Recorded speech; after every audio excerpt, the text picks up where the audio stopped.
人生没有假日的、啊，从小到大人生没有假日，假日就是在家泡茶。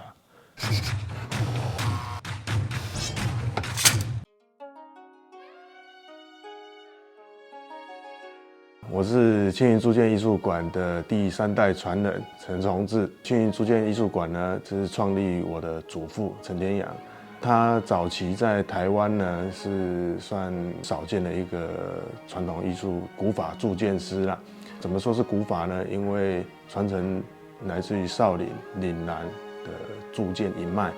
我的祖父的老师呢也是一个和尚。传承到我的祖父，我从小都是阿公阿嬷带大的，简单4个字叫做耳濡目染。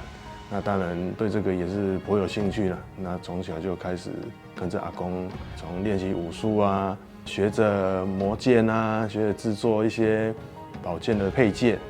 那辗转长大之后，祖父就教会我怎么铸剑。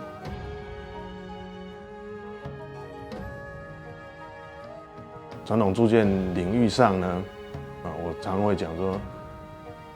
一把好的兵器，除了在于说它本身一定要具备，刚性要很好啦，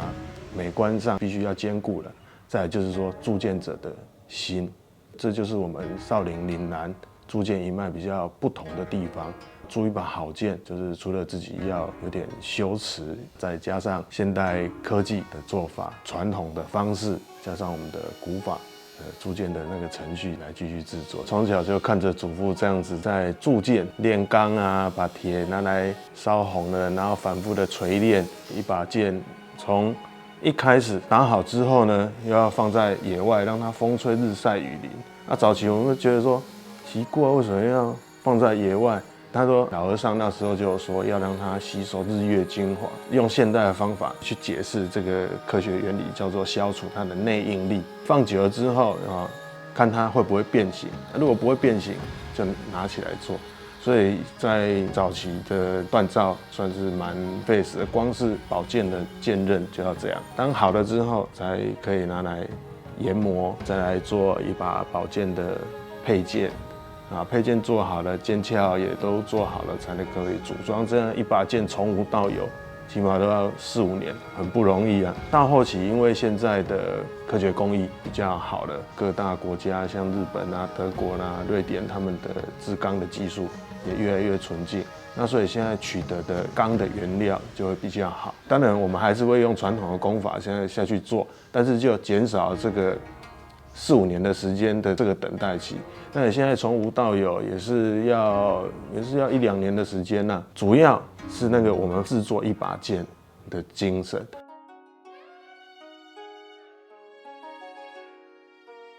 老一辈的传统的教法然后包括那打仗的时候，这就是要按呢拍，头前就是要按呢拍。你只是看到动作，你也不知道到底是要怎么样，你只是知道他就这样打。所以我们长久学也打多了练久了才知道说原来那个他讲的那个姿势，有时候你手打仗的时候，你铁锤稍微歪一下，或者是你的剑刃稍微30度、40度一下，那打出来的那个效果都不一样。从小到大就是都被阿公给拉在身边嘛，然后从一开始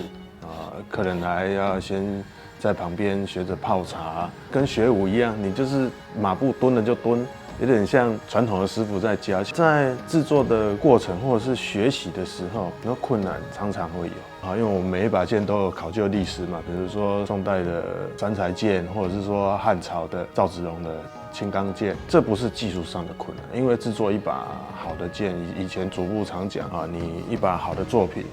不是在于说它的工艺表现上而已。你作者本身相当的重要。我记得最深刻的就是读国中之后5点下课，但一回来就到工作室去制作，久而久之就会有点像去上班一样。可是久了我们也会乏累嘛，老人家他会察觉到我们不悦，他也是很大声的就去训斥我们说，不高兴不要进来，不要进来制作，你这样会害了这一把剑。你如果心情不好，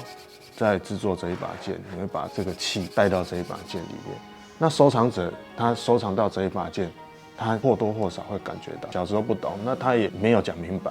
这个是到我后来接触到藏家，他们会这样子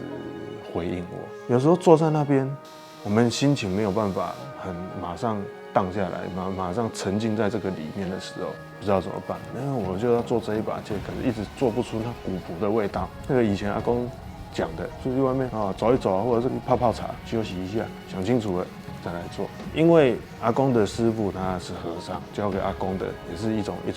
持戒的一个观念。现在学徒制的或者是学院出身的，没有这样子的一个精神，这个就是我们这一脉比较可贵的。工艺上有比较困难的，其实冷静想一下，因为现在科技太进步了，这一次不行，练的不行，下次再重新来过。包括现在我要教徒弟，也是尽量的让他们去知道这样的东西。总不能在磨剑或者在制作的时候，你想别的事情嘛？你没有 focus 在你的作品上，那你要怎么样能够知道说，你这一件作品厂家会喜欢，你自己都不太喜欢，你自己都不太在意的。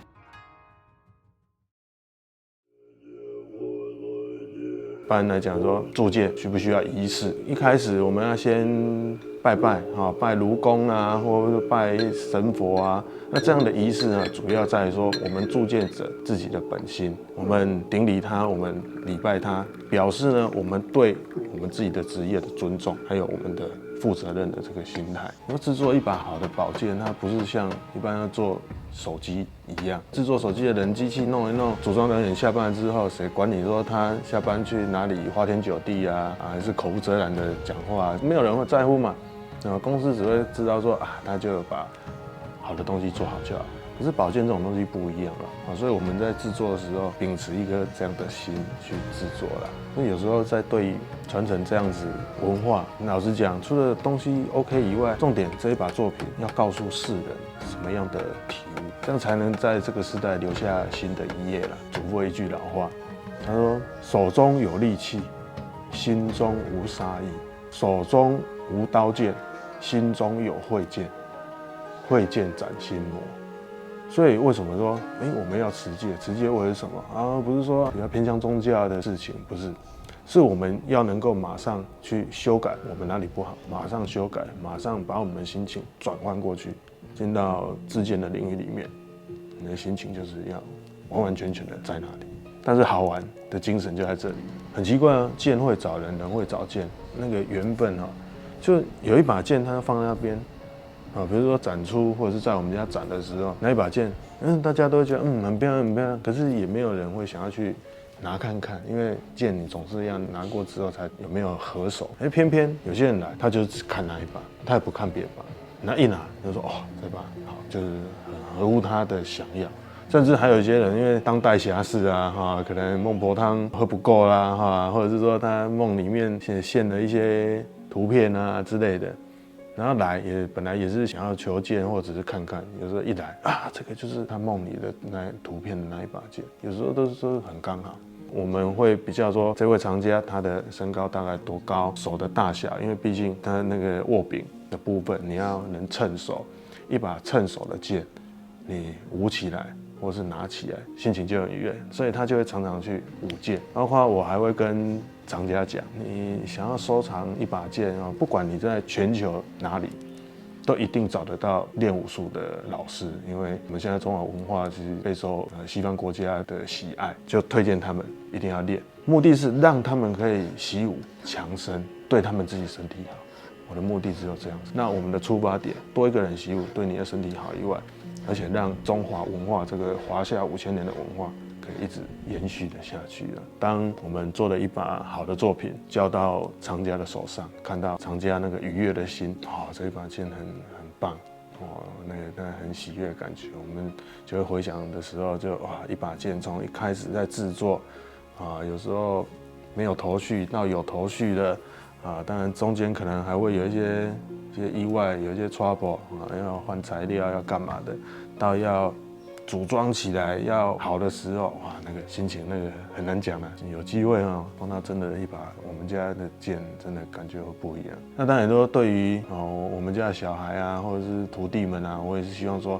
要怎么制作，那保持什么的心态下去制作，也希望他们能够尽早学会这样子的铸剑法才能够传承嘛。就好像以前阿公也会讲，他的师傅啊，当时候要圆寂的时候也是这样，然后呢不要把他的技术啊带到棺材里，因为早期的铸剑师大多都是专心在织剑，都口传心授，很少留有记录啦。认真想做这个事业啊，这是